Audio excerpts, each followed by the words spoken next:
Hey, welcome back everyone. So in this new tutorial, I'm gonna show you how to make this simple main menu. I'm gonna add it to the FPS game. We will have few buttons like the options. We can go to the options menu and also we can go back.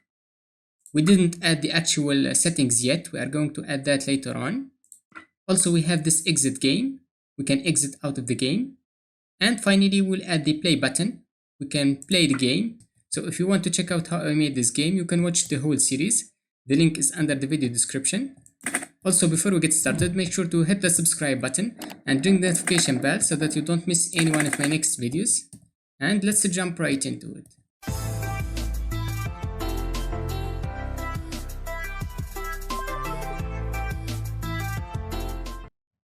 So I have this Unity project and I only have one scene, which is this level.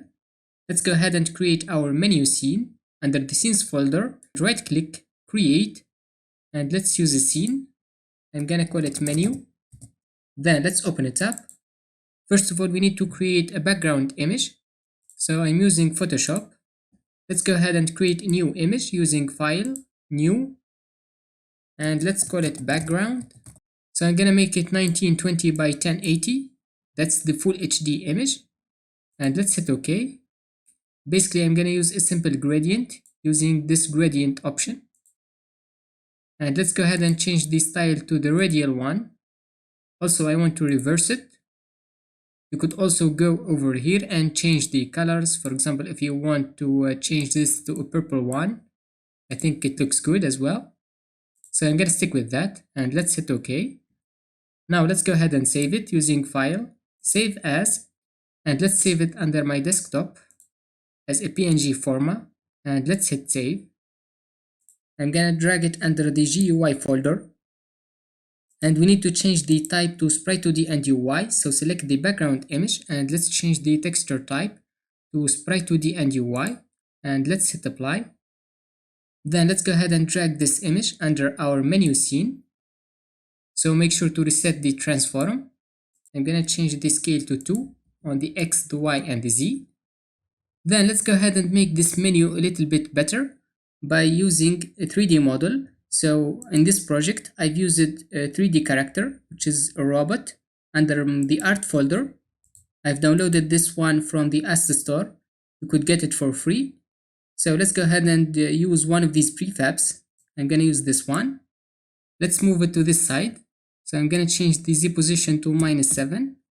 And let's change the X to 1. Also, we need to rotate it to this side.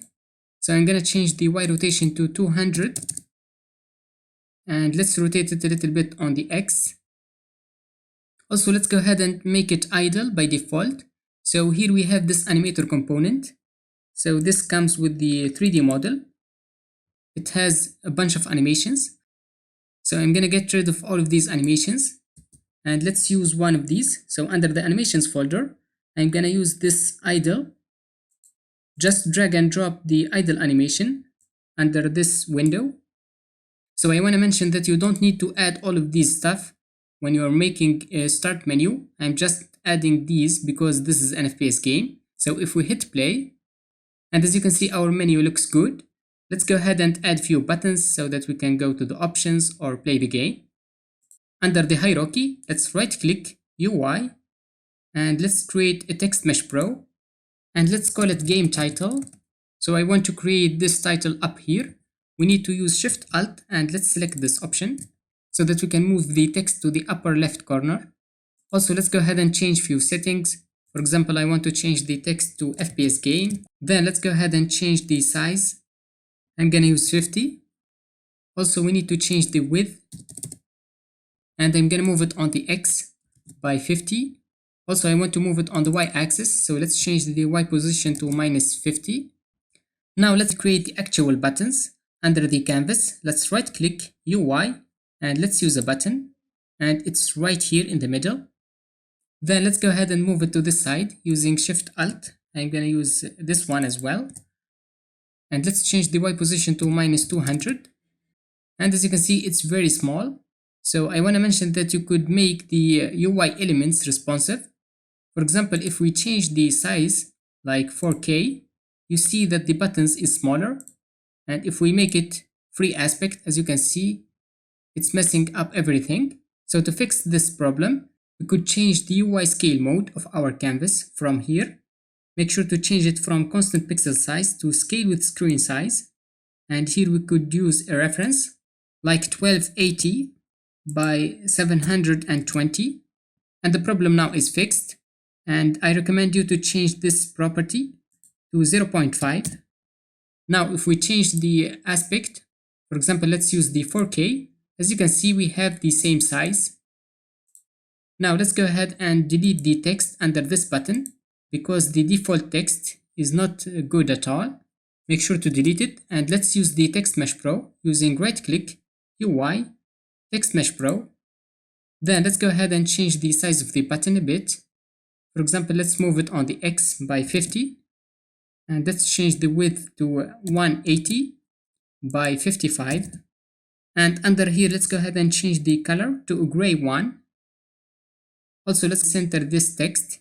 Down here, we can change few settings like the alignment. Make sure to center it horizontally and vertically. And let's change the text to play. And I want to make it bold. And let's use this style. I think it's great. Then I'm gonna duplicate this button. But first of all, let's go ahead and rename it. So let's call it play button. And let's use Ctrl D. Then let's rename it to options button. And finally, let's add the exit one using Ctrl D. And let's call it exit button.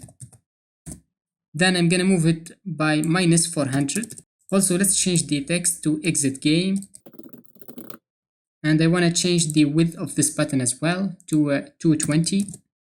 Now that we have added all of the buttons, if we hit play, and as you can see, we have our cool main menu, and I think it looks good, but I have this error. That's because I'm using the new input system. I'm gonna show you how to fix this error. Anyway, if we hit any one of these buttons, we can't play or quit. So we are going to add a script, and under the script, we need to add the functionalities.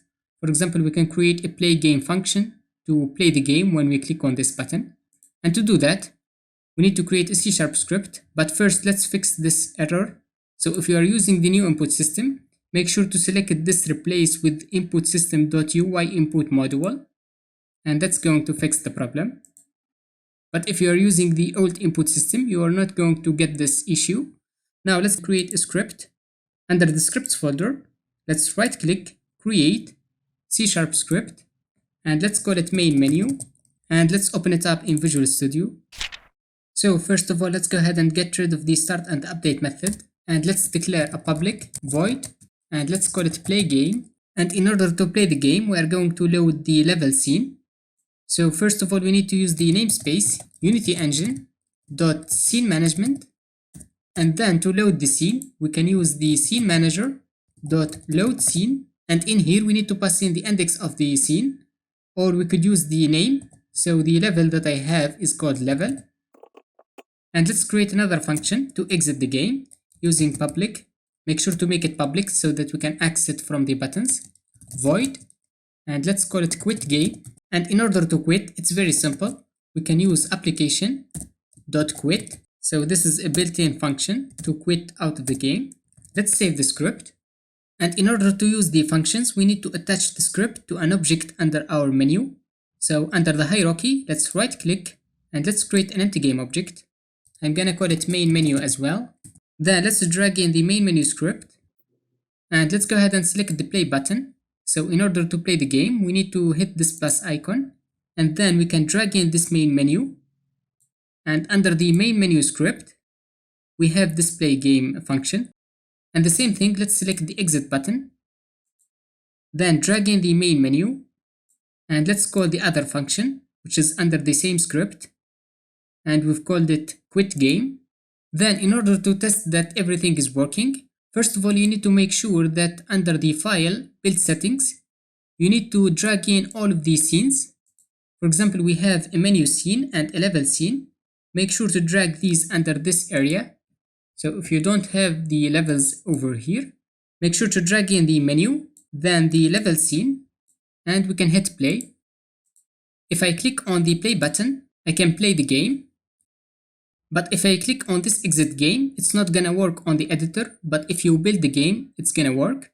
Finally, let's add a functionality to this options button. So when we click on this, we need to disable all of the UI elements under this main menu and enable another menu, which is gonna be the options menu.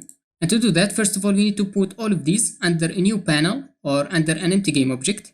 So under our canvas, let's right click UI and let's use a panel. I'm gonna call it main menu panel. And let's change the opacity to 0. Then let's go ahead and select all of the buttons and the title, and let's put them under this main menu panel. Basically, when we click on this button, we need to disable the main menu panel and enable the options one. So let's go ahead and duplicate it to create the options panel, and let's call it options panel as well. So I'm gonna hide this main menu so that we can adjust the options one. So I'm gonna change the title to options,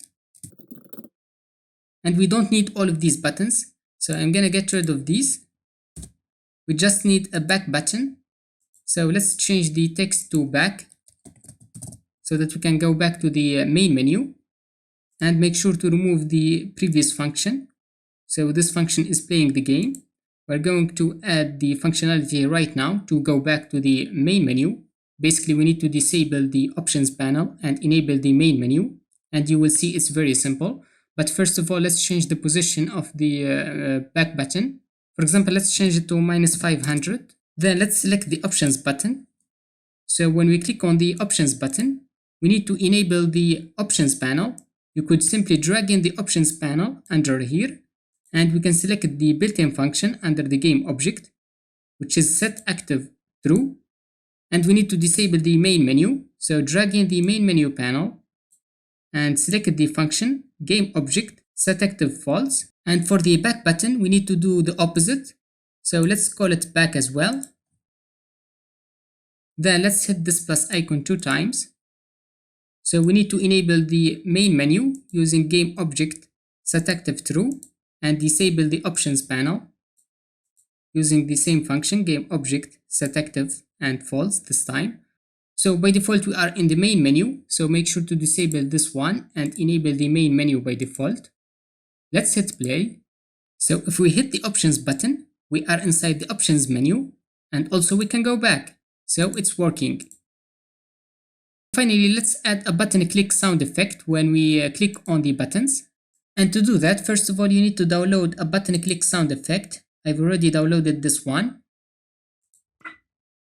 Then let's go ahead and use it. First of all, we need to drag it under an empty game object. So I'm gonna drag it under this main menu. Just drag the button clip sound. And here you could change few settings. For example, we need to uncheck play on awake. I'm gonna change the volume to 0.6. Then let's go ahead and select all of the buttons. And let's go down here and hit this plus icon. I'm gonna drag in the main menu. And let's select the function. Under the audio source, we have this play function, and it's going to play the button click sound, which is under this main menu. Now let's hit play. So I think that's pretty much it, guys, for this video. If you have any question or comment, make sure to write it under the comment section down below. Also make sure to subscribe to my YouTube channel and hit that bell icon so that you don't miss any one of my next videos. And I will see you in the next one.